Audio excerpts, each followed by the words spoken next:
Okay. Okay. Come on. Seats. I don't really want to sort of freak you out, but that's supposed to be my seat. Does it matter? Show notes. Put on brother. Well, I'd rather sit in there. I'd rather sit in there, please.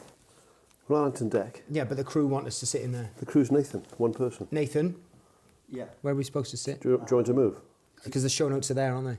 Yeah, John could sit Because I there, put the show actually. notes. That's all right, mate. Oh, fine, mate. That suits you, does it? Yeah, that's That better. suits you Thanks, too, yeah. yeah? It's That's just better, yeah. kind of how we've laid out the stuff. It's just the notes are there, Mike. You couldn't do that. No, we can't. All right, that's fine. Yeah. Well, No, don't worry about it. It's fine. Thank you. Thank you, Mike.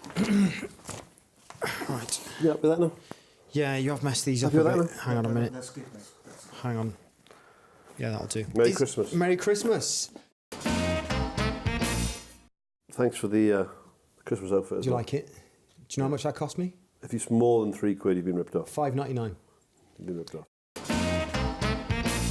This time of year, it's important to spend on those people around you. And like we said last time, we have one rule here, and that is don't skimp on Christmas. We've done the message. Let's move on to the Christmas highlights of the year. Why haven't you got a hat on? I have. Oh, actually, you know, you. You made me wear a hat. Hang So on, why did you hang put on. your hat on? Hang on. It's in your pants. Just warming myself up, or no? Just warming myself up. Put it on. How's that? Better. Thanks. It's time for the 3 greatest Christmas stories of the year. 2018. So without further ado, let's delve into the Christmas sack of mystery and intrigue and find out this year's top 3 already documented Christmas paranormal stories. Thank you for clapping. Thank you. Retired carpenter Jerry Battles, 61, from Pallaskenry, County Limerick, claims he was walking home after 2 Christmas drinks with a pal when the real-life ET struck. Intrigued, Mike? Yeah. During the experience, he says he was paralysed, came face-to-face with a cone-headed extraterrestrial and travelled to the North Pole in the blink of an eye. He also recalled being warned of Earth's impending doom during the encounter on December 26, 2001, as he walked home from the Seven Sisters pub in Kildimo. Can I just point out that isn't, traditionally, the 26th of December is not Christmas Day. It's celebrated differently in Ireland. Don't mock other people's culture because you don't understand it. This is about acceptance, this podcast. If they want to have Christmas Day on the 26th, they can. When they have Boxing Day? On the 26th. After being drawn towards a bright white light... When's Christmas Eve, out of interest? 26th. After being drawn by a bright white light, Jerry remembers finding himself aboard a spacecraft with about 40 others, all in a subdued state, standing motionless like statues. He told the Limerick Post they were all male, of different age groups, all standing shoulder to shoulder like mannequins. Now, this is something we've seen in a lot of alien abduction cases. People are taken on board and there are other people, humans on board. That's something we all know. But We don't know that, do we? Yeah, we do. That's something other people say. Yeah. Oh, This has got all the hallmarks to me of a bloke getting ratted down the pub and then ended up on a bus with a bunch of other ratted blokes. You may think so, but follow me further into my maze of intrigue, Mike. I remember one man next to me wearing a Columbo-style coat and hat. We were all in a state of paralysis. Can I just point out, anyone under the age of 44, Columbo was a fictional American detective who frequently wore like a long tan or camel-coloured overcoat that had seen better days. He had a glass eye. Yeah, played by an actor called Peter Falk. Peter Falk. The next thing I remember floating into another bigger chamber with a 360-degree viewing deck. It was then We saw Kojak. I saw an extraterrestrial. He was bald-headed. Was he bald-headed and sucking a lolly? I couldn't tell how big he was or even if he had arms or legs. All I remember is his big cone head and his beautiful ginormous eyes. Did you use the word ginormous? Yeah. Because that's only him and my mum have ever used that word. Yeah. So that's 2 people. That's fantastic. They were jet black, almost like mirrors. He spoke to me through telepathy and said... Mirrors aren't jet black. Ever heard of a TV show called Black Mirror? I rest my case.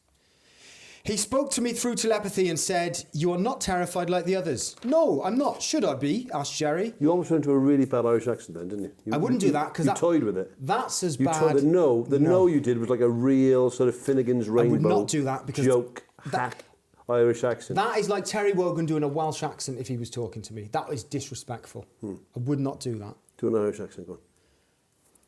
Is that racist, Nate? Is that? I mean, I think once the editorial team give us a no. Got that.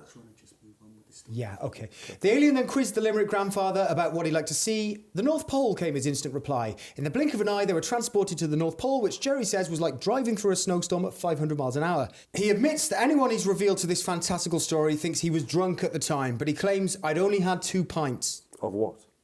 Weak lager." Mike, what did you get for Christmas this year? I got some, what my nan would have called smellies. And they, I imagine, were top of the range smellies. They weren't sort of the cheaper ones. Because Proper Avon smellies, like no messing around. your family, they don't Skimp. on Christmas. Yeah, don't go buy like a £10 bottle of aftershave when you can buy like an £80 bottle of aftershave. Yeah. If someone has bought you cheaper bath goods, Just throw it at them. just throw it, but do it in front of them. And just say, "You see this?" Just we'll act it out now. Give me like a $9.99 bottle of aftershave. Well, that's a bottle of water there. Thanks, mate. Oh, that's lovely. That's my eyes. It's like animal testing. Don't skimp on Christmas. Oh, you're right, actually, mate. I might have lost my eyesight, but I've learned a lesson there. See? Don't skimp on Christmas. Coming up, it's the second story in our podcast bonanza. Some of the greatest stories I've found this year that have rocked my socks. Moving on then to some stories that have never been documented before. But one of the earlier ones from this year, we all remember Rendlesham Forest, don't we, Mike? Yep. Yeah. Rendlesham Forest, as you know, is a forest in a place called Rendlesham. And on the, I think it was December in the 80s. It was December in the 80s. Yeah. Well done, mate. Your research is absolutely thorough, as usual. You've left no stone unturned. Yeah. Rendlesham Forest, a forest in Rendlesham, and it was a Sunday in the 80s. I don't know if it was a Sunday. During that time, army people saw bright lights, and that's become a very famous case now. If you're not sure about it, you can Google Rendlesham Forest in the 80s aliens and see about it. We all know about that, but check this out. Paranormal investigators have returned to the scene of the crime and spotted more strange activity at a place dubbed the UK's Roswell. Over the course of October 8th and 9th, a group known as Ghost Tech Paranormal Investigations spent time in the Rendlesham Forest searching for alien activity. To their surprise, they spotted what they believed was a UFO and even obtained footage. As the bright lights of a UFO were seen in the distance, their walkie-talkies stopped working and there was not one bird, squirrel, owl or any wildlife seen during their investigation. Right, hang on, you just said, you made that, because usually my job's to mumble. Yeah. We all know I mumble and you say, what did you say? And I Well, that time you said bird, squirrel, owl. That's basically one word. Yeah. Which is the sort of thing I would say when I'm in the sound room and I have to do take after take after take. So I got too many teeth for my small mouth. And the moustache gets in the way. You got no excuse. It was a bird, squirrel, owl. No, read the whole sentence. There was not one bird, squirrel, owl, no. You guys, there was not one bird, squirrel, owl. Yeah. There was not one bird, squirrel, or owl. So we know there's like 3 things. Not a bird, squirrel, owl. That's not the same. Shall I try it again? Like you say, like, if you said catfish, Yeah. right? You wouldn't mean you you wouldn't mean a catfish unless you did mean a catfish. Then you'd have to say cat or fish. Cat or fish. So if you have like a cattlefish, if you say cattlefish, then Who it's... said cattlefish? Because you said it... I said cat or fish. I think it's a cuttlefish, not a cattlefish. What's a cattlefish? You eat... Like birds eat the bones of them. Like birds eat the bones. of It's them. like... Do you mean a cuttlefish? You put in like with a budgerigar cage? Yeah. So I'll try the sentence again. Try it again. As the bright lights of the UFO were seen do the whole thing. Cut to the money shot. Come on. their walkie-talkies stopped working and that there was... We know that. Just get to the bit about the animals you keep messing up all the time. I think you swore then. Okay. There was not one bird, squirrel, owl, no wildlife seen during the investigation. Is that better? There was not... Give me the sheet. Where's It's the thing? second one that I've... Where? See where I've put a round, I've drawn a round and it's that by there. Right. There was not one bird, squirrel. You've written it wrong, that's why. There was not one bird, squirrel, owl, no wildlife. What should it be? There was not one bird, squirrel, owl. In fact, no wildlife. You could say that. In fact, no wildlife. I can't speak. I'm trying. I can't even say that word. Shall I try it now? Shall I try it now? Just poorly written. What take is this? Doesn't matter. I don't know. Okay. As the bright lights of a UFO... Don't start from the top again. Okay, where should Don't start. I got to go back to the house. I wish I'd mentioned it, to be honest. Yes. Okay. Action. There was not one bird, squirrel, or owl, or any wildlife seen during the investigation. That's close enough. Yes. So that is one of the biggest cases of the year. The end of that one, is it? There's some more. This time we all saw UFOs moving through the trees and again captured them on film, but this time much more clearer than before. Where's the photographs? They're online, and this doesn't... I can't get a signal on this because it's paper. Okay, let's go to the next story now. Again, I've just gathered a few stories off the net for this Christmas podcast here, and it's going really well. And I'm just giving you a few... Come on. Okay. Bigfoot on Mars. Alien hunters make shock claim of Yeti skull found on red planet. Now, what do you think of that, Mike, as a headline? Strong. Paranormal investigators claim to have found a head resembling that of a bizarre alien or even the fabled Bigfoot from Earth laying on the Martian surface. As if that happened. Oh, wait till you hear this. Just days after a man alleged to have found a fossilised Bigfoot head in Utah, claims have surfaced online of the same relic spotted in images being back to Earth by NASA's Curiosity rover four-wheel drive space probe. It's currently exploring the Barren's planet surface. So, if you can imagine... You said the Barren's planet surface. Which Barren? Mars. Do you mean the barren planet? Because it's not a Barren's planet, is it? The Martian surface. Claims of survey on the same ground. Where did I say? I don't know where I said it. It's Barren's planet. Right. It's currently exploring the barren planet's There we go. surface. So, Mike, Bigfoot, chock-a-block amongst woods and forests in the UK, it's gone up to space. Where do you stand on that? Well, very much in the same place I stand on the terrestrial version, really. There's been absolutely no evidence of it whatsoever. Until this has come on. It's never been seen, documented, interviewed, captured, photographed, filmed. Yeah. You know. Who could hold their breath long enough to interview him in space? Me. So that's the three hottest stories Why do you need to hold your breath to interview him in space? Well, there's no air in space, is there?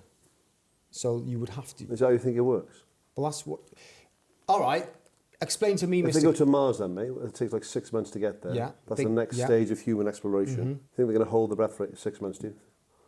Well, no, because you go in a spaceship, don't you? Yeah. The spaceship's full of air, right? It's no getting there, it's no problem. It's when you go outside. You take your air with you, don't you?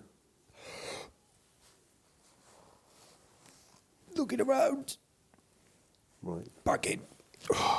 That is barren, mate. You'd be dead in literally seconds. If you didn't hold your breath, but watch. Are you in an airlock now? Because as soon as you open that door, all that air's out. I've closed the door behind me. Right, okay, you're in an airlock. So there's enough air here. Okay, right? go on. Second door's open in the airlock. Got a look round. It's pretty All bad. this air's been evacuated now, it's all gone out. No, the door behind me's closed. Right, that doesn't matter. Right, go back and shut the door. There's no air in there now.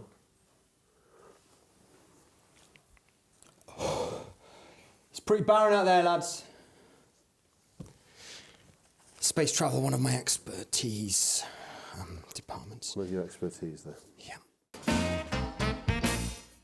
Stories of mirth, mystery, intrigue and merriment. Yes, they're Christmas-based paranormal stories that I've searched out that have not been documented in the UK before. This is a first for both paranormal lovers, Christmas lovers and lovers of any kind. I'm a lover. And I am as well. So let's delve deeper into the world of mirth, Mystery. merriment, Intrigue. mystery, Sexuality. possibly. Right, gotta find this one. Crack on. Budget hotel is hotbed of abduction distress for customers. A budget hotel in Newton Abbot is a hotbed for alien abduction after 6 guests complained of strange happenings on Christmas Eve. Staff of the unnamed inn, who wish to remain nameless, claim customers have reported strange beings entering bedrooms, cases of missing time, and most frighteningly, nighttime abductions to a mothership manned by small, grey-skinned insect men. Well, why are they always men? Why are you such a sexist? What can you say? It was staffed by aliens of, gender fluid aliens. Because I think they saw the front part of them. Did they have a ding dong? Yeah. Fair enough. An unnamed member of staff said, "At first we thought someone was pulling our leg, but by the time the third occupant had complained of visitations from another galaxy, we realised we had to take matters seriously." Of the 6 guests abducted on the 24th of December 2015, 5 are too scared to talk openly about what happened. But Italian businessman and regular visitor to Newton Abbot, Anthony Hopkins, opened up to the press with an in-depth description of what had happened. "As a businessman, I regularly stay in Newton Abbot on business trips because I want to make loads of money to buy loads of stuff for my family, because in Italy we have an old saying, don't Skimp. on Christmas. Christmas. But this experience is making me have doubts about future business trips." Hopkins, 56, a self-employed Christmas decorator, went on to... What is a Christmas decorator? So when you have Christmas, you have a tree and you have all the baubles and all the... Don't you have an Italian round yours at Christmas to put it all up? What, called Anthony Hopkins? Any name. I had one called Guido last year, And they come round and they put all the tinsel and stuff up. It's massive in Italy. It's really big over here. Hopkins, 56, a self-employed Christmas decorator, went on to describe his nightmare ordeal. "I decided to retire to my room after a hard day doing baubles and bunting, and after a hot bath and a meal, I retired around 6:30 p.m. Around 2 a.m, I was awoken by a strange clicking sound, which I put down to central heating issues. Shortly afterwards, I sensed a strong smell of walnuts, and then it happened." What happened? What do you think happened? Well, know how your mind works. You got abducted, probed, and then dumped back a couple of days later. Should I take you back there? Go on. So if I say, "and then it happened," and you say, "Did he get abducted, probed and dumped back?" Go on. "I was awoken by a strange clicking sound, which I put down to central heating issues. Shortly afterwards, I sensed a strong smell of walnuts, and then it happened." What happened? Right, no, so when that bit happens, like we said just then, even if you don't believe it, I don't believe it. just for the sake of me now, for my sake, it's Christmas. I don't believe it. All right. Just, okay. All right. Act intrigued and say, was he abducted, probed, and then dumped back in his hotel room? Okay. Thanks. "I was awoken by a strange clicking sound, which I put down to central heating issues. Shortly afterwards, I sensed a strong smell of walnuts, and then it happened." Was he abducted, probed, and dumped back in his hotel room or something? I've lost my place. Let's just give it a yes, isn't it? Yes. There we go. So that's that case. This story is exclusive to the Unexplainers. Mirth, Mystery, merriment, intrigue. and look at the... Let's go. Mike, brace your belt buckles and tighten up your elf hat, because here we go. Haunted Christmas dinner sends chilling message to family. Where do you stand on that? I haven't heard it yet, have I? Right. A family in Rochester, Kent have had Christmas ruined for the 3rd year on the trot after repeat visitations from a vindictive spirit that channels its message of hatred and spite through the medium of their festive feast. The Fauntleroy family, originally from Mallet-Sunnier Falls in Lesotho, relocated to Kent in 2015 after 56-year-old father of 4 David Littlelord was offered relocation... David Littlelord Fauntleroy. Yeah. And that's amazing that you mentioned that, because you've not read any of this. Mike has not read any of this and knows their names. Well, you told me they were called the Fauntleroys, and then you said his name was David Littlelord. And that's amazing, because they're called the Fauntleroys and his name is David Littlelord. Have you already told me that, though? Littlelord was offered relocation from his employer's legal firm Horsepipe and Snoggett. "It was the dream situation," said Fauntleroy, 56. "My career was starting to move in the right direction, and the whole family jumped at the chance of relocating to Rochester, especially as it's so friendly and has some really adequate facilities. Things went well in the Fauntleroys' luxury 10-bedroom bungalow until Christmas Day 2015, when what should have been a feast of mirth and merriment turned into a cooked dinner from hell. Intrigued, Mike? You will be. We'd opened all the presents, got loads of stuff because Mum and Dad don't Skimp. on Christmas. And we were about to tuck into roast turkey with all the trimmings, said 14-year-old firstborn Fauntleroy, Garothy. Garothy. Yeah. Garothy Fauntleroy. Mm-hmm. Garothy Fauntleroy. You just said Fauntleroy. I thought maybe they changed names as they go. No, it's definitely Fauntleroy. Garothy Fauntleroy. Garothy Fauntleroy. Garothy's a more like a rich person or someone from sort of the gentry would, a full Well-to-do. Gareth would be Garothy. But Well-to-do. it's a very, right. it's not a common name. I'd be like now. Michael. You'd be Johnny. Yeah, Jonathy. Jonathan. Thank you. That's when it happened. Mum was about to pass Dad the carving knife, and out of nowhere, a blood-curdling voice told us all to bog off. Then blood started spraying out of the potatoes. All the sprouts and bread sauce went up in the air and started screaming. And as for the Christmas pud, it grew a face, then told my gran she was a bitch. The family was so terrified... they called in a local priest who was immediately thrown through a plate glass window by a honey-glazed side of gammon. Christmas was ruined and has been the same every year since, said Fauntleroy's wife Janine, 78. But I'm determined not to let it ruin this year's festivities, to cries of huzzah from the entire Fauntleroy clan. David Little Lord Fauntleroy, 58, also said he was intrigued by the goings-on and puts it down to the ghost of a previous resident, a local miser who was renowned in the community for his hatred of anything Christmassy. The Fauntleroys were unavailable for any further comment. So that's a first for the internet. Is that it? Yeah. It's the third and final big one. I wasn't gonna do this, but you've been so good this year. Mike, you can read out Britain's most intriguing mystery of the year, because Michael, the honour is upon you this Christmas to read The Flying Pub Landlord and Part-Time Exorcist Who's Called Time on Festive Spirits. Take it away, Mike, and let's all have a big round of applause for Mike, everyone. Woo! Woo! Woo! Happy Christmas, everyone! Happy Christmas! Woo! Take it away, Mike. Now this is hot. This is hot stuff. Hot. Flying pub land. You missed the D on landlord. First D. You got landlord. They're called in Exeter. They call them landlords. Oh, then. It's a colloquialism. Landlords. Good word for you. Thank you. A pub landlord come part-time exorcist in Exeter. That's hard to say, isn't it? It's tricky that, but you're doing really A well. pub landlord come part-time exorcist in Exeter has discovered an untapped skill after performing his 700th exorcism on Christmas Eve: the ability to actually fly. Turn that page over, Mike, because it only gets even more mysterious. Intriguing. Mirth. Merriment. 78-year-old publican come part-time exorcist. Don't mock what you don't understand. 78-year-old publican come part-time exorcist Marty Pello, Yeah. who runs Exeter Drinking Hole, the Wishing Well, Yeah. I've been there for a drink. is renowned in his local area for not just pulling pints, but also pulling evil spirits from the demonically possessed. What's that you say, Mike? A pub landlord who can also do exorcisms. I didn't say. I'm reading. Well, I think what it's you coming out of said. your mouth. Pello, 78, said, I started off doing the exorcisms after some of the lads in the back bar did a Ouija board that went a bit wrong back in 1978.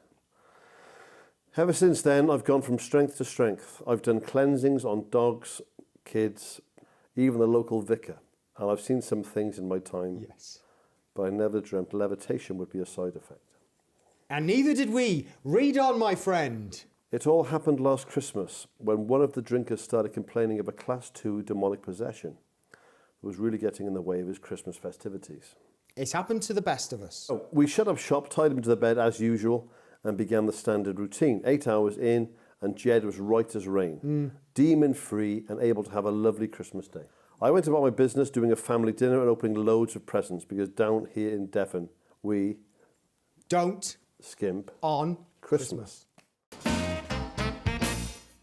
And by the time EastEnders special came on, I noticed I was 4 foot above me sofa. West Country, you see. So he said, I was 4 foot above me sofa. Oh, right, okay. Colloquialisms. I went about my business doing a family dinner and opening loads of presents because down here in Devon, we don't Skimp on. Christmas. And by the time Hang on. I went about my business doing a family dinner opening loads of presents because down here in Devon, we don't Skimp on. Christmas. And by the time EastEnders special came on, I noticed I was 4 foot above me sofa. West Country colloquialism. Pello's wife, Janine, 78, said, nothing shocks me anymore. That was until I saw this. At first, he was floating all over the place, but within the hour, he mastered his newfound skill. It's really handy for reaching the high shelves. Pello 78 rounded up his experiences by saying it was proper brilliant. The Pellos are no longer available for comment. None of those stories have ever been documented before. You come here for all the best stuff. All the best stuff. Yeah, so... Marks out of 10. That one? I'll give you 2. Okay. So that's been it from us this year. Another classic Christmas. You've followed the Advent calendar right up to Christmas Day, and this is the big chocolate at the end of the calendar. And boy, oh boy, what a treat. Yeah, I mean, I was going to say I can't thank you enough, but I don't know most of you. What I would say is, if you love the Unexplainers, why wouldn't you? You're in for an absolute treat, because Series 4 of the radio series will be on the Unexplainers Extra podcast very shortly. That is very true. For those of you who follow the Unexplainers Extras podcast, you'll know every time we broadcast a show on the big boy radio, it eventually comes down to you on the internet style, whatever that thing is. Fine. So yeah, keep in touch with that. There's the website as well. There's a website as well. You can check. There's the Twitter feed. And of course, the big news is at long last, very big news coming through. The TV series is out in 2019. Not yet, because that hasn't been. Don't mention that bit yet. Just keep that down. No, it's all been. Hasn't been signed off yet. It has been signed off. Hasn't been quite signed off yet. Nothing. The lawyers haven't. So let's just. Nothing quite signed off yet, so let's just remember the radio station is coming up to the... It's been agreed, though. It's all been... It's on paper. The TV series has been agreed. Not yet. And they talked about the figures, didn't they? They've spoken about figures, but the money hasn't gone in the bank yet. So... I just bought a new car. What? 6 weeks ago. Did you get on? Did you just buy it on a credit card or something? Just gone out and... At least, didn't I? At least a new car. How much have you spent on a car? Doesn't matter. How much have you spent? £280 a month. What? £280 a month. 200? £280 a month. Because you told me it was all sorted. No, I said until it all gets... You said we'll finally hit the big time, mate. No, this is a lot more money than the radio series, you said to me. Until they've signed the dotted lines, don't do anything brash. I'm not going to Antigua until they've signed everything. I told you that. You told me it was all done. No, back I in said... You said back in the beginning of November, you said it was all sorted for next year. So the radio series will be coming to the Unexplainers Extra podcast, and that's probably about it. There won't be any other big news yet because nothing's been signed on the dotted line yet. And ring him. I haven't got a telephone number. Do you think they'd call? Do you think they'd let me call the front desk? Have you got his number? Can you drop him an email or something? Have you told your wife how much? I told her to buy a new car. What? How much? Well, I shouldn't have. I told you. I said don't do anything. Don't move. Mate, I've been doing this for 10 years, right? I quit my teaching job 10 years ago, and I've been living off her, essentially. I said I'm going to treat her to a new car, because it's all going well. You know, if it doesn't go through now, you've... Guys, do you want to run the VT? Should we just do the VT now? Yeah, the exit clip. Sort of got it. The song. Christmas song. So remember, guys, that radio series is coming to the Unexplainers Extra podcast, and there's not much else going on because nothing's been signed on the dotted line yet. So let's go all out for Christmas with this year's Unexplainers Christmas special. That's right, we are going live to St Tabernacle's Schoolboy Choir of St Winifred's in Gloucestershire Cathedral of Cathedrals, live to the boys, singing a Christmas hit. Take it away, guys, and Merry Christmas, one and all, Unexplainer or not. Ho, ho, ho. Happy New Year, everybody. Woo! And may all you dream for come true. And well done to everybody. You've got a lot of explaining to do when you get home. Well done, everybody, guys.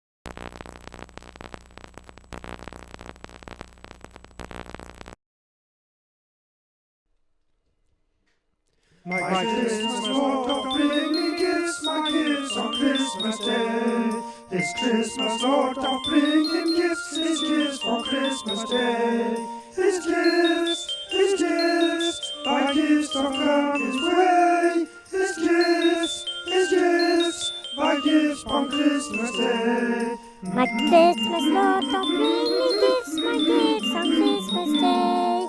This Christmas Lord doth bring him gifts, his gifts for Christmas Day.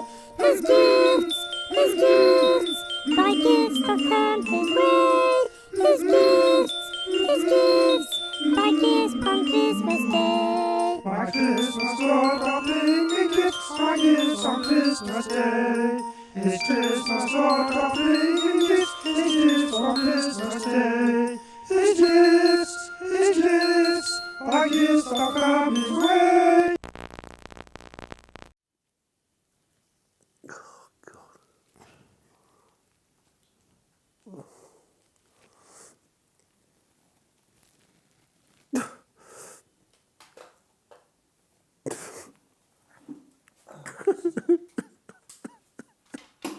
Just turn these off, mate.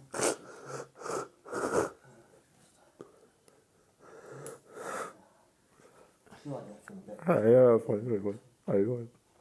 Alright, mate. Come on. Shall I I'll just put the door on the latch, mate, yeah? Yeah. That'll be fine. You know the alarm codes, mate? Yeah.